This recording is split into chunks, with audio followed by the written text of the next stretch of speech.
Welcome everyone to episode 1 of Endgame. I'm your host, Christopher Halali.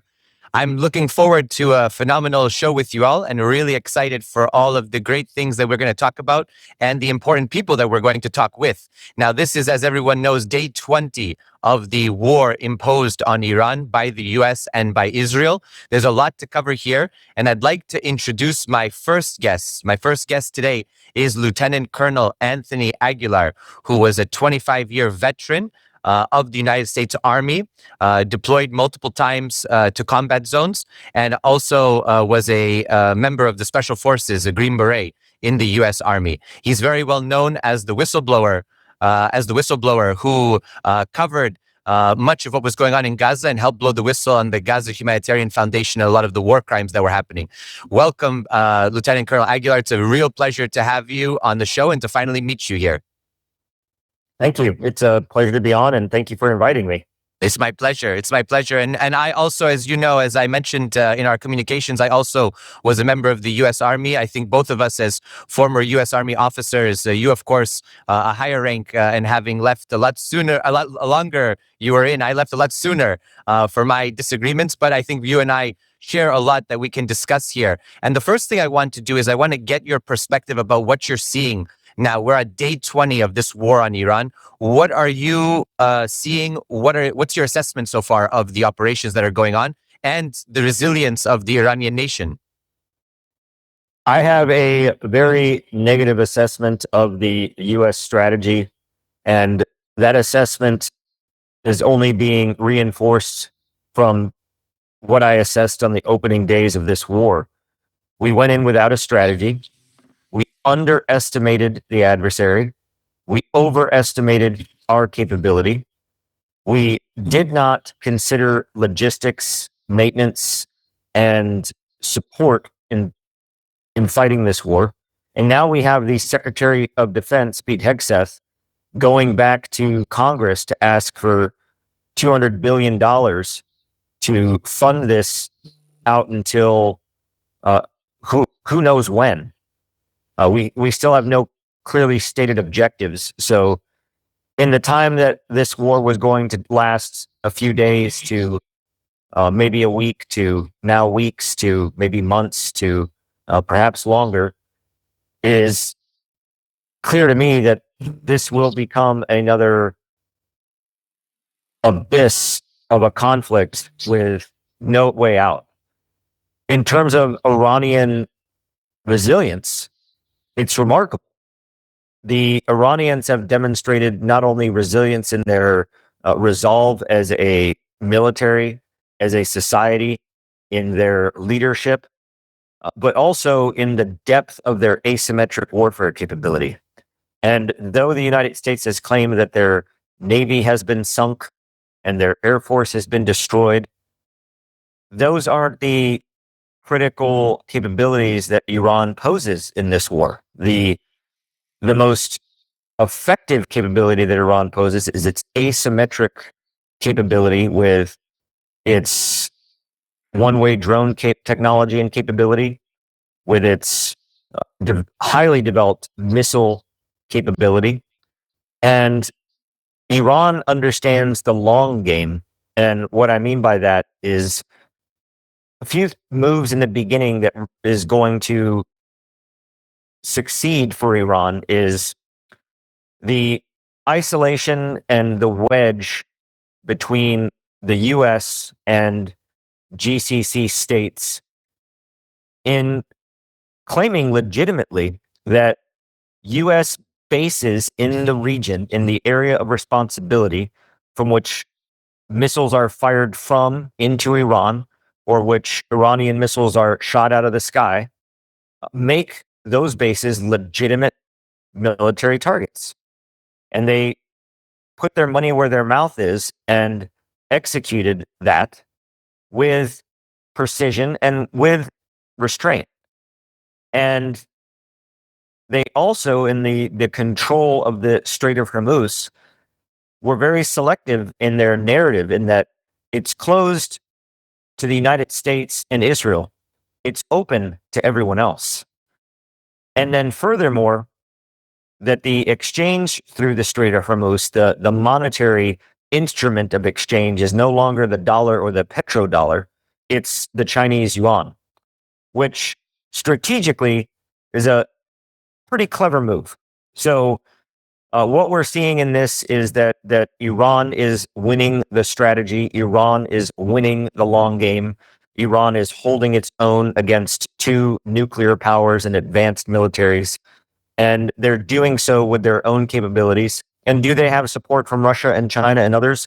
Sure, they do, but that's to be expected. So I foresee more losses for U.S. forces, and I fear what this administration will resort to in terms of either a large-scale ground war or potentially the use of a nuclear weapon. I fear the same. I fear the same. And one thing that I've spoken about, and I've done some research on and been able to share with our audience, is that Iran's military doctrine follows what's called the decentralized mosaic defense, which is very much taken from, a combination of asymmetric and hybrid war that we've seen over the past century. We saw it with Chairman Mao in China. We saw it with Che. We saw it with Ho Chi Minh and, the Vietnamese. We've seen it in Angola, in Algeria. So the Iranians also had 20 years to watch the U.S. in Afghanistan and in Iraq. Two neighboring countries, they were able to see U.S. operations on the ground.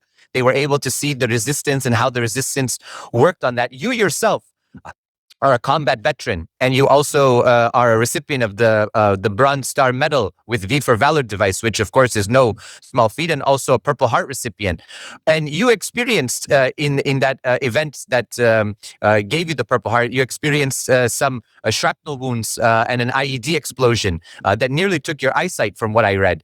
So I want to ask you: a lot of politicians, military analysts, intelligence officials have said that Iran was the main responsible party for these IEDs. They were the ones that were supporting the resistance. Of course, we know the resistance was not monolithic in Iraq. You had Sunni resistance and former Ba'ath Party resistance. You had Shia. You had other groups non-aligned. You had then the emergence of different branches of Al-Qaeda and then ISIS eventually. I want to ask you, what do you make as somebody who served? You served in Mosul. You served in other operations in both Iraq and Afghanistan. What do you make of the so-called Iranian threat?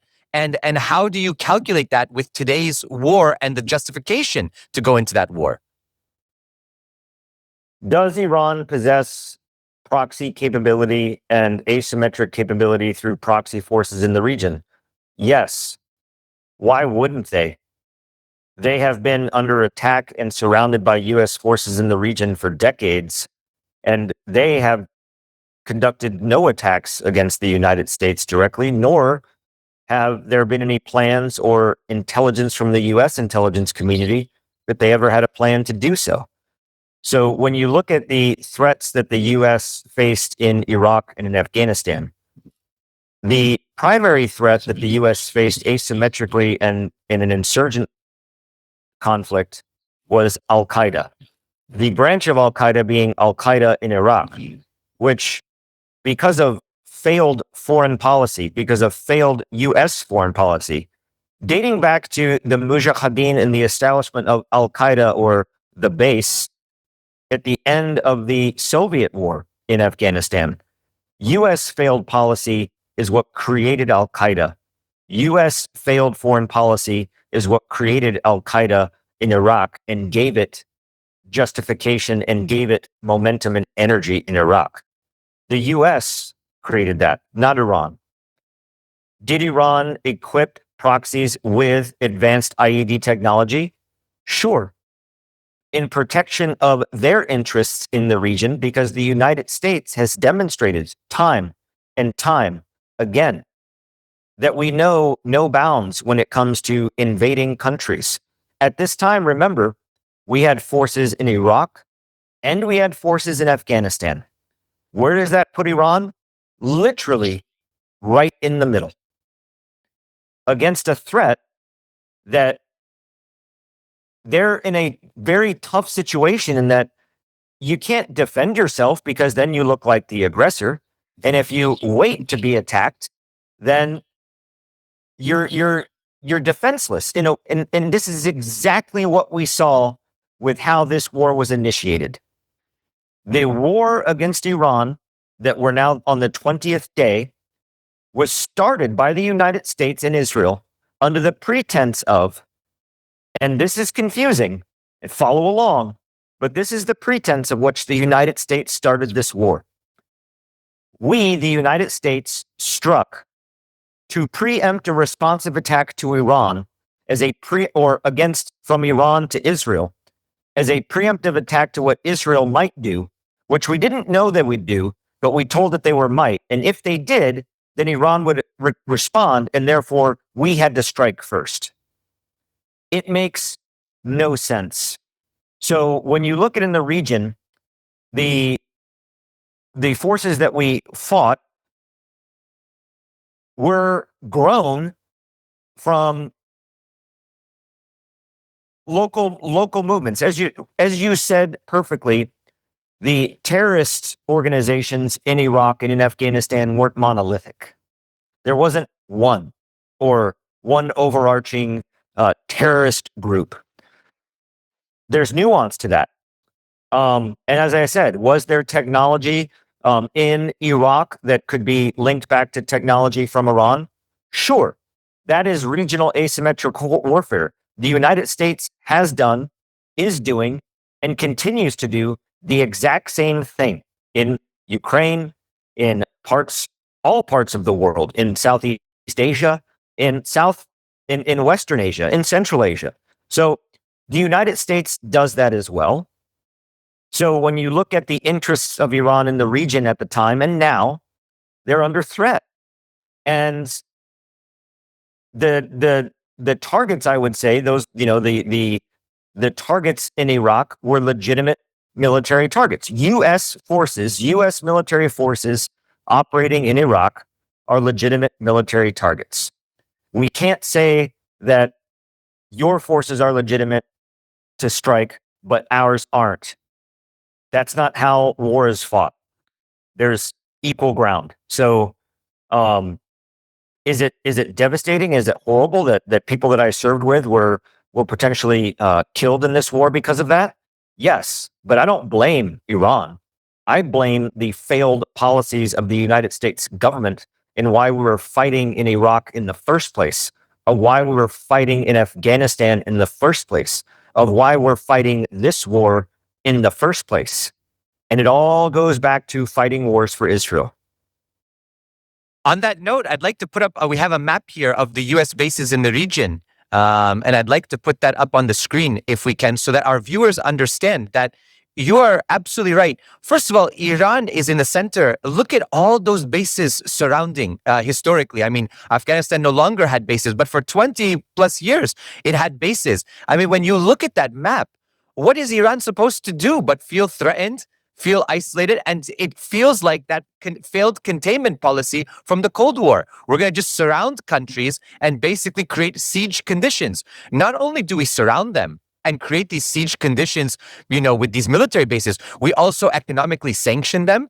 And then we end up doing a hybrid warfare against them because we foment color revolutions, we assassinate scientists, we assassinate political leaders, we assassinate military leaders, like the assassination of General Soleimani and General Abu Mahdi al-Mohandes under the first Trump administration. I mean, what is Iran supposed to do in its own neighborhood? It's not like the Iranians came to Mexico or Canada to carry out this hybrid warfare. They're in their neighborhood, they're in their sphere. And so, can you imagine if Iran had numerous military bases in Mexico along the Mexico-U.S. border and in Canada along the Canada-U.S. border, and constantly made moves to sanction us, to strangle us, to be an existential threat to the existence of our country? What would we do? And also looking at that, the bases in the region that you just demonstrated on that map, there are more. And what is also important to understand is that those are large bases with a large number of troops. These aren't military outposts or fire bases, forward operating bases. These are substantially large bases, especially when you consider in Qatar, where U.S. Central Command Forward is located, one of the largest airfields and military bases outside of the U.S., and certainly in the region. The number of troops we have stationed in Iraq, the number of troops we have stationed in Kuwait, the number of troops we have stationed in Jordan, the number of troops we have in Lebanon, Somalia, Yemen, and not just the Levant and West Asia, but also Central Asia. Troops in all throughout Central Asia, also in Europe. So when you think about the existential threat to Iran, they are obligated to defend their interests in the region. And as you noted, what political leader, national leader, U.S. leader, military commander has Iran assassinated? None. None that I can remember. None. You know, you're absolutely right. Listen, the points you bring up are sound, and I think that many Americans and many people in the West need to hear them. I want to thank you so much for coming on to the show. I want to thank you for your hard work. We're going to have you back as we continue, because this doesn't look like it's ending anytime soon. We're going to have you back to discuss more. Your perspective is valuable. It's very important, especially for former military personnel, to speak out against this war, which nobody wanted to begin with, except some elite class that we now know who dragged us into it. So I want to thank you again, sir. Really appreciate it. Look forward to seeing you again on the show. Thank you so much, and I appreciate the opportunity, and we will talk again, and I look forward to it. Thank you so much. So everyone, I want to now welcome our second guest. I want to welcome a second guest who's coming on, but I want to emphasize that what you experienced and what you saw there was a decorated U.S. Army veteran who's speaking out against war. Hi, I mean, that's huge. That's huge. There's a lot of military personnel, intelligence, former intelligence officials and analysts, people in politics who are speaking out. We saw the resignation of Joe Kent, which is the highest resignation so far in the U.S. government. So I think that this is important. I'd like to now bring in our second guest tonight, who herself is very distinguished. Lieutenant Colonel Karen Kwiatkowski, who is a retired U.S. Air Force Lieutenant Colonel, whose assignments include the Pentagon and the National Security Agency. Welcome. It's a pleasure to have you on the program tonight. Thank you for having me. It's a pleasure. It's a pleasure. I want to get started. You are someone who was also on the academic side of things, looking at military doctrine, looking at assessments, trying to figure out policy as well in your different roles. How do you first assess what's going on the ground? What are your perspectives about the war in Iran that none of us, everybody was, I think, expecting something to happen, but not at this scale and not with this kind of barbarism that we're seeing today? Yeah. The United States has teamed up with Israel, but we did not agree upon our objectives. Okay. We're both fighting. Each of us is fighting a slightly different war. So that's one complication. And the other thing is that Trump was misled, I think, in many ways about this. And he really, truly expected this to be a larger and more enriching kind of regime change operation, like he had just done in Venezuela. So I think the planning, there was no planning for, well, what if it doesn't work in the first 3 days? Or what if, it doesn't end? And what if we don't get that regime change? And what if we can't really decimate the missile and drone capability of Iran? So they didn't really have plans for this. And I think a key indicator that we did not plan for this is that 10 days in to this war, I think 10 or 11 days, 2 weeks into the war, we suddenly realized we might want Marines. And so they asked for the Marine Expeditionary Unit to steam full speed to the Arabian Sea. So that shows a poor planning. It shows a lack of planning. It shows a set of really mistaken and wrong assumptions that were made by the White House. At least in their sense of what they were trying to accomplish in this war. Israel's a whole another story, because Israel was going to do this war with or without us. Of course, obviously it couldn't. So this is why this is a war for Israel. And our government has actually, not even Joe Kent, I mean, the people he mentioned that have said this is a war for Israel have all admitted that this is an illegal war. If it was a war for Israel, then we should have gone to Congress and had a congressional declaration of war, or otherwise gotten Congress's permission, and also had Congress put some parameters on what it is that we're doing, because there's actually two wars happening. You know, there's Israel's war, which is very much a war of expansion into Lebanon, and then there's America's war, which is, well, we have these excuses, but mainly it's because Israel wanted us to be there. And those aren't even coordinated, okay? As we saw with this recent attack on the gas field, Trump said, oh, I didn't know about it. And then Israel said, well, we told you we were going to do it, and you said it was okay. You know, they're fussing and fighting amongst themselves. That's not a good look. You're absolutely right. I'd like to play. I want to go up the chain of command. We all thought that Tulsi Gabbard might come out, because she came out years ago and said no war on Iran. She made a big campaign, sort of a promise about it during the run that she had in 2020. And I met her in New Hampshire during the primary time. I met her in Hanover, New Hampshire at Dartmouth College. And I asked her, I thanked her for that principled stand, but I also questioned her about Ukraine. And it was then when I realized that she also was not being totally honest, because she still supported funding and arming Ukraine for defensive purposes as they were, struggling in the Donbass. So I want to play the clip of her now, and we'll come back to this issue right away. Was it the assessment of the intelligence community that there was a, quote, imminent nuclear threat posed by the Iranian regime, yes or no? Senator, the only person who can determine what is and is not an imminent threat is the president. False. This is the worldwide threats hearing where you present to Congress national intelligence, timely, objective, and independent of political considerations.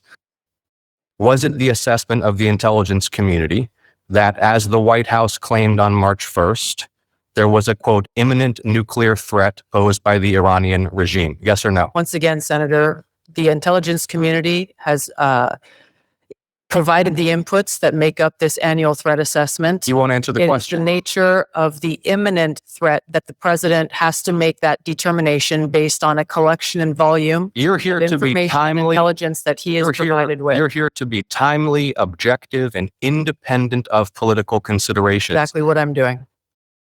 So we have the Director of National Intelligence, who herself is a lieutenant colonel in the U.S. Army Reserve. She's a civil affairs officer, but of course we know civil affairs, psychological operations. It's all under that category there in the Army, in that particular one, which is of course interesting enough.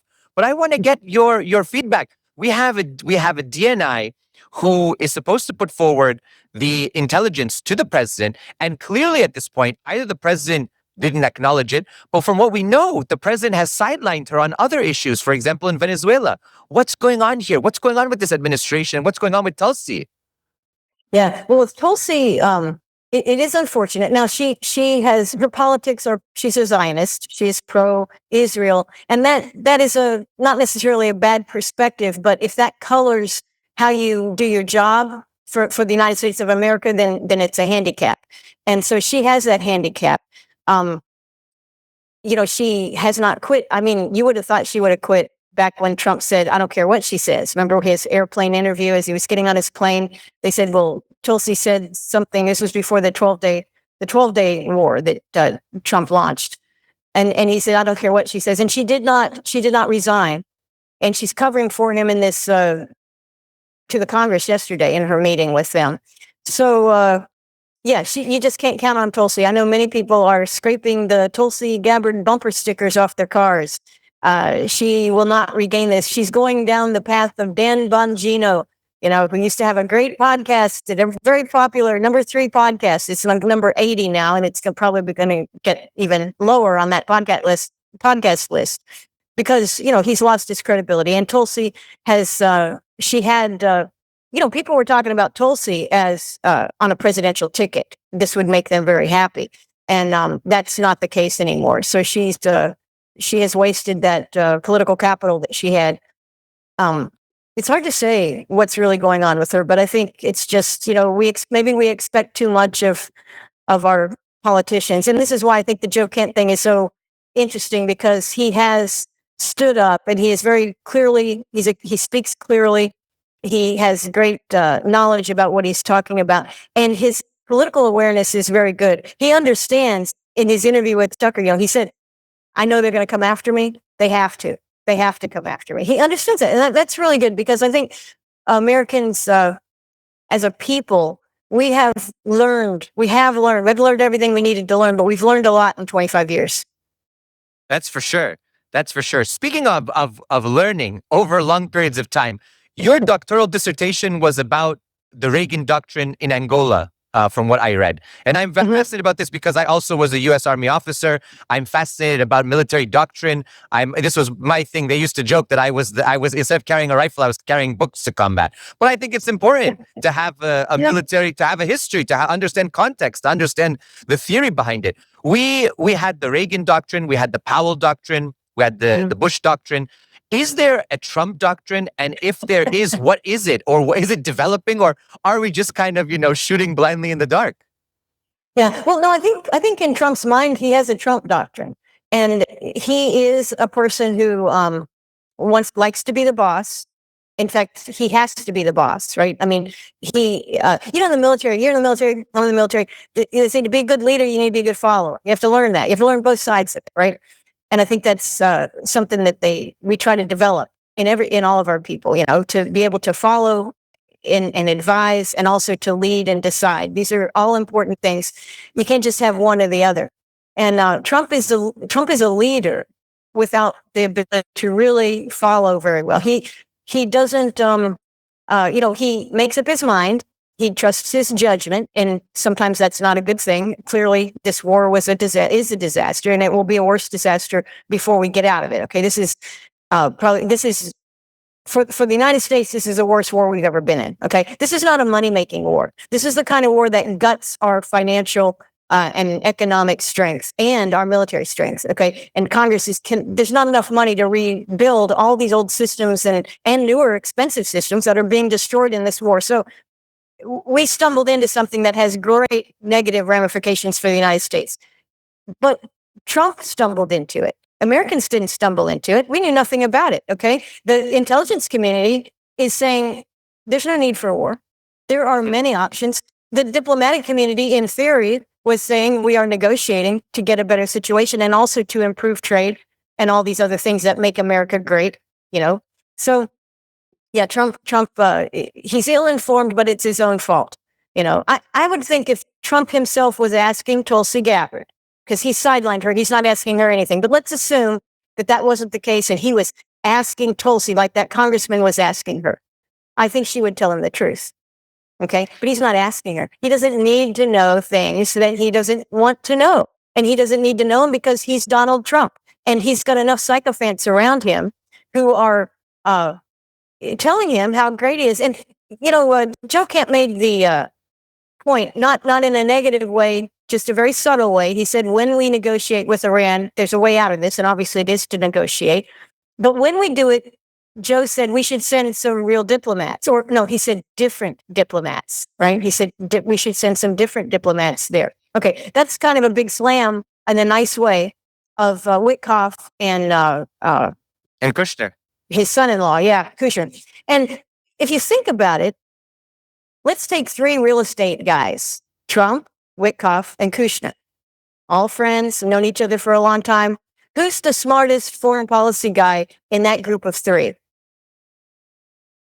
It's Trump. Yeah, Trump. Right? Now, does that make Trump good at foreign policy? Does that make him smart? No. But relative to the people around him, he's top dog. Like if I'm Witkoff and I'm Kushner, I'm like, yeah, what should we do? What should you do? And Trump says, well, what do you know? And they tell him a bunch of stuff they don't know, that they think they know because they don't know what they're doing. They're not diplomats. They're not nuclear people. They don't know anything except how to make real estate deals. So they tell him what they know, and then Trump processes it in his wonderful real estate brain, and he says, "Okay, this is what we'll do." And they're like, "Man, you are the smartest thing. You're like, man, what would we do without you, Mr. Trump, Donald, whatever they call him?" And this is the world he lives in. Okay. So he's not asking the intelligence community. And of course, the Israelis, they know this. They know how he operates. They know how he works. Well, come on. I don't have evidence that he was involved in Epstein stuff, but apparently there is plenty of evidence that for years and years and years, he is part of this elite circle. Israel used that for blackmail. For all I know, the CIA used it to blackmail. You know, the CIA has its own interests as well. I mean, this information is used to shape outcomes amongst elites and global leaders and business people in a way that whoever is managing, whoever wants to leverage it is going to do. So, you know, they know Trump very well. Okay. They know what levers to push. And maybe the levers are flattery. Maybe the levers are, hey, we love you, man. You can trust us. We're, you know, like bro Intel, right? Like Kent was talking about. There's the Intel bros, you know. This hasn't made its way through the system yet, but let me tell you, here's what we know, Mr. Trump. You're the guy that knows it. So that's one way to get to Trump. And another way, of course, is like they get to a lot of people, and particularly our congressmen. And that is through, you know, not necessarily hardcore blackmail, but suggestions of blackmail. Well, you know, remember that day? And we saw so much of that in the Epstein letters, you know, where he would kind of very subtly remind some of his cohorts. You remember that time we had that party? Yeah, remember that? And that's all you have to say. That's not blackmail. That's just reminiscing about a great party they had, right? That doesn't mean anything, but we know what it means. And so they have ways to get Trump to do what they want, but also he is himself vulnerable to flattery, doesn't trust a lot of people. So if you can get in that inner circle of trust, like that, you know, the circle of trust, you're going to be okay. And so Israel is in his circle of trust, and he doesn't realize yet that, you know, that they're destroying our country because that's in their interest to do that. And meanwhile, to benefit from our military, which is what they're doing. Americans are dying for Israeli wars. This is in their interest as they see it. And you can't really fault them for doing it. It's our fault for being subject to it. It's Trump's fault. It's other presidents' fault. It's the fault of the Israeli-occupied Congress that we have. For sure. Yeah. For sure. No, you're absolutely right. And I think people are waking up to it. I want to thank you so much for your years. It's been decades of activism. When I was protesting the Iraq War, when I was a young man, and then I got in the military, your work was already well known. And I thank you and the other former military and intelligence professionals for speaking out. We're going to have you back for sure. And it looks like this war is not wrapping up anytime soon. So there's going to be, I'm sure, plenty to talk about. This is day 20, and people are already saying, get ready for the long haul for some of the officials who want to take this forward. So thank you again, Lieutenant Colonel Kwiatkowski. It was a real pleasure to have you on. Look forward to having you again very soon. Well, thank you so much. I appreciate it. Thank you. So we got the perspective of not one, but two former U.S. military officers, and not low ranking. These are both former lieutenant colonels.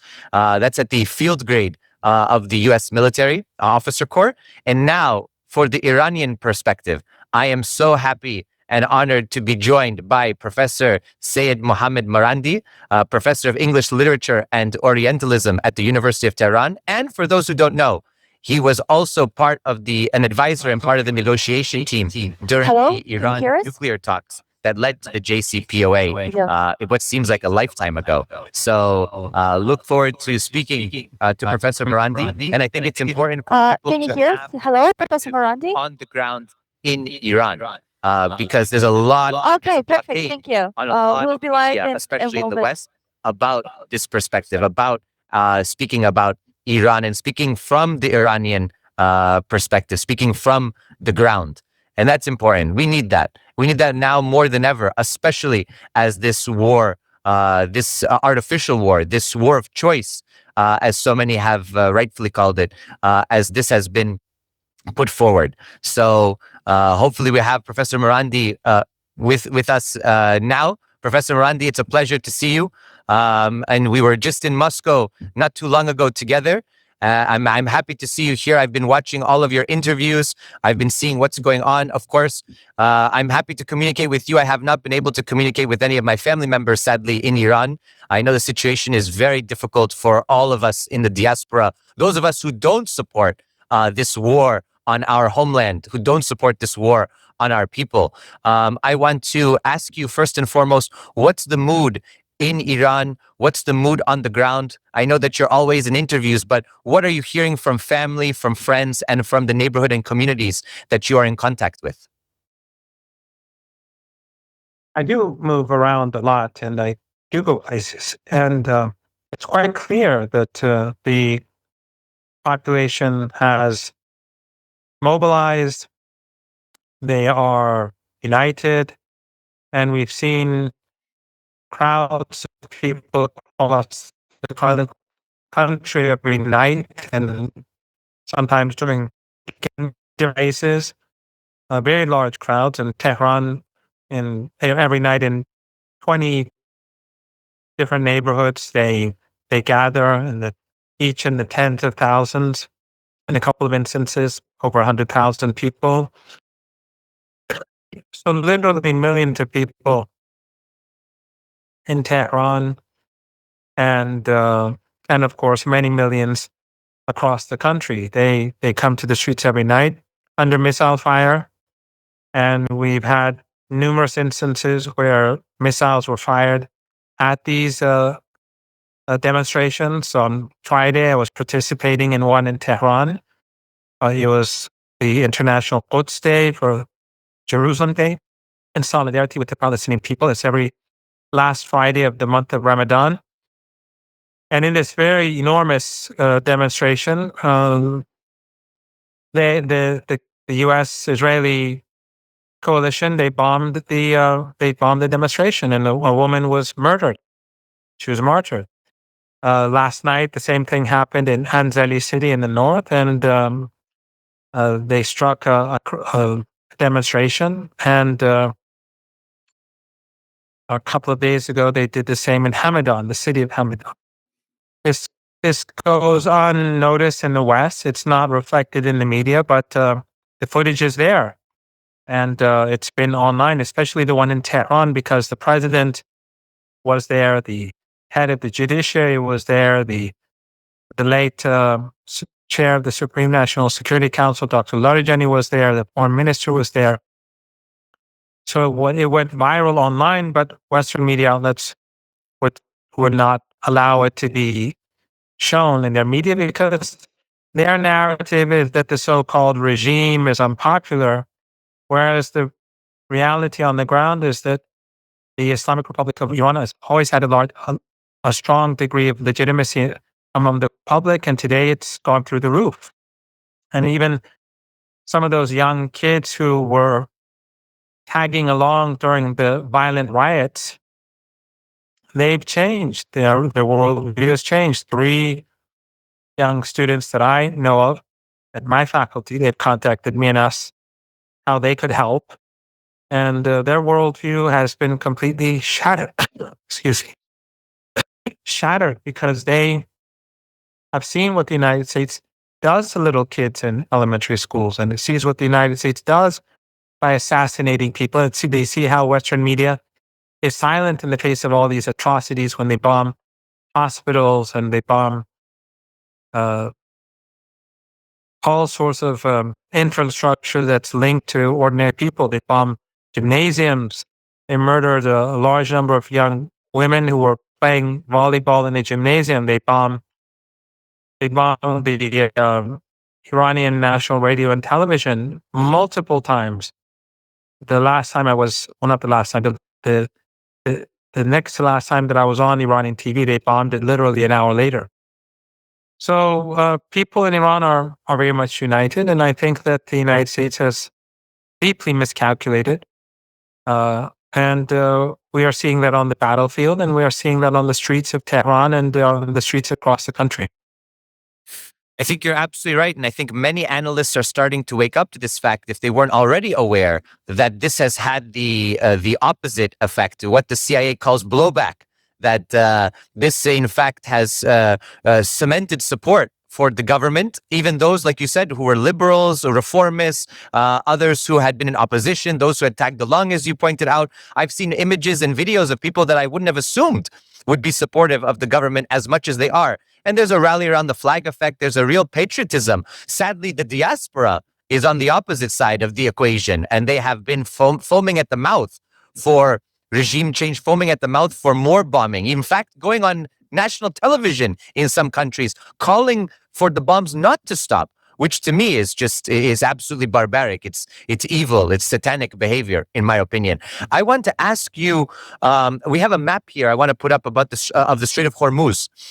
I want our viewers to see it because a lot of people didn't recognize and didn't realize what the Iranians were saying for decades was that this strait was so critical, so important to the world. And as you see it there, this is a very narrow point where a lot of 20% or so of the world's petroleum products cross through every day, not to mention the import exports from the region. Now, you so eloquently said, I believe it was yesterday, to a journalist that Iran will keep the chokehold. This is the neck of the entire Epstein class. This is the neck of the Epstein world order, as I like to say, because right now they're feeling the economic pain of what's going on, and they're seeing it in the markets.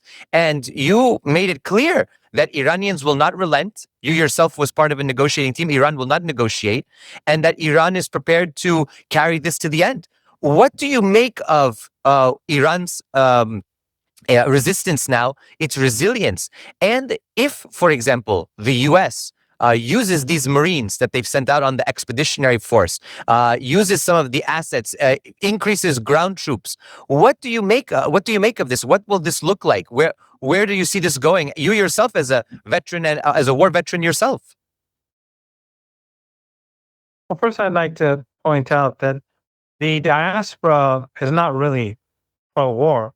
That is a very vocal segment of the diaspora that many of them were people who fled the country after the revolution. They had stolen a lot of money. They were linked to the Shah's regime. And the rest are people who, by and large, or to a large degree, are on the payroll. Tens of thousands of Iranians are on the payroll abroad. In Albania alone, there are 3,000 or 4,000 Iranians who are working in a camp, which is a troll farm. And there are hundreds of Persian language media outlets that are hostile towards Iran. All of them are funded by Western governments. So literally you have tens of thousands of people who, in one way or another, they're funded. And they have family and they have people. So that's a significant number. But also, if someone has a position that is supportive of Iran, life will become very difficult. Getting a job would be very difficult. They get harassed. I think it was in Germany a couple of weeks ago that these monarchists went to a restaurant, if I'm not mistaken, and they tried to force the owner to put a picture of their flag, and that person refused, and they murdered him. So harassment and threats are there. And of course, these people, they get full support from the West. They can make death threats online on Twitter and nothing will happen. But if someone says something supportive of Iran, they can get removed from social media. So people are incentivized to be quiet. And so I would argue that the majority of the Iranian diaspora is quiet because if they voice their opposition, it could become difficult for them. I've been abroad. I've been among Iranians in the diaspora, and I've never felt uncomfortable in the different places that I've been in. But with regards to the Strait of Hormuz and the war, I think the United States miscalculated. I've always been saying over the years that the Islamic Republic of Iran has a very high degree of popular legitimacy. They unfortunately believe their own propaganda. They produce propaganda using those Iranians often that are on the payroll. And then they believe their own propaganda. And on the other hand, they underestimate Iran's military capabilities. I think that's partially Orientalist and racist. And during the last 3 weeks, I think they've been forced to face reality. Although these people, because of their arrogance, I don't think that they will really learn that much. And so far, we are going to continue to see war. But I think last night, Iran proved that its capabilities are enormous. And when the Israeli regime, without a doubt, the Israelis bombed the Iranian gas facilities with U.S. consent, and Trump is not telling the truth. But when Iran retaliated, it hit very hard. And Iran announced beforehand that it's going to retaliate because they didn't want anyone in those oil and gas fields to get killed. And some people were saying, why did they do that? This will help them to use air defenses to block the missiles.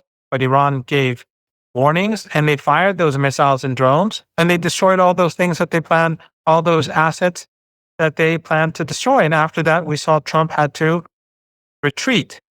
So if the United States escalates by bringing in troops, I think it's only going to lead to the destruction of ships, tankers, and oil and gas installations. And if that happens, then the crisis becomes very long term, and there will be a global depression. As things stand, if the United States meets Iran's demands, then ultimately at some point the Strait of Hormuz can be opened and oil can be exported. But if the United States makes a foolish move to raise the stakes, I think without a doubt, it will get much worse for Americans and the collective West. I think so. And I think that everybody is watching this very closely, and your analysis is key. The last thing I wanted to mention, breaking news just before we came on the air, was that Iran has now made history as the first nation ever to successfully strike a fifth-generation fighter jet, an F-35 of the U.S. This is unbelievable. And of course, we were told that Iran's air defenses were completely annihilated. The U.S. and Israel have air supremacy and air superiority over Iran. And now look, the Iranian military has been able to successfully hit an F-35. What do you make of this? Well, first of all, I think one of the things that's happening is that the Iranians are learning a lot about U.S. technology. And I'm sure that the Russians and the Chinese will be very eager to know what Iran has learned, and they'll be very eager to cooperate with Iran to better deal with U.S. technology. So the United States is not only spending many billions of dollars on tens of billions of dollars so far in this disastrous war, and of course it's losing perhaps by now over $1 trillion because its assets in the Persian Gulf, the Emirates, the Qataris, and Bahrain, they're all hemorrhaging. No one is ever going to bring their businesses back here, and these are all U.S. assets. So the damage that's been done to U.S. businesses or U.S.-linked businesses, or for example, the oil and gas wealth that would go to the United States to buy bonds and stocks or to buy weapons, that's changed. So the U.S. this is costing the United States a lot at many levels. And of course, the rise of energy prices are going to hit the consumer in the United States and businesses. But also the fact that the U.S. is spending so much on its military and exposing its military capabilities to Iran, that gives Iran and Russia and China and others a very long-term advantage because they learn a lot about the U.S. capabilities and U.S. weaknesses, whereas the United States does not yet know much about, for example, China's capabilities because China is not engaged in any conflict. So this is a big loss to the American people. This is a catastrophic situation. But the fact that Iran struck this Iran has air defenses and that they are waiting for the appropriate moment to bring down. I think that this is just going to get worse and worse for the Americans and American people. But Trump has dug himself into a hole, and he's too incompetent and too abnormal to be able to find a way out. I think you're right. I think you're right. You so often post, I think almost daily, if not every other day, that Iran is the nation of Imam Hussein and that we will never abandon the Palestinian people. That couldn't be more true these days. Those words ring out with truth. I want to thank you so much for coming on the program. Please stay safe. Of course, you're always in our thoughts, and I hope soon to be with you in Tehran. And I hope that Iran will, of course, continue its valiant resistance against this war that was imposed on it. Thank you so much, Professor Marandi, for joining us today. Stay safe, please. Thank you for having me. Thank you for having me. Thank you all so much for joining. This has been Endgame, you very much, episode Professor 1. We're Marandi. going to come to you We'll send weekly, the link, and we look forward to bringing to you the all top of one the to publish finest it. experts, And intellectuals, yes, stay safe. politicians, Bye-bye. military Hope- leaders, and all those throughout our world who are up to date and up to speed with everything that's going on. Thank you again. I'm your host, Christopher Halali. Have a wonderful day. Take care.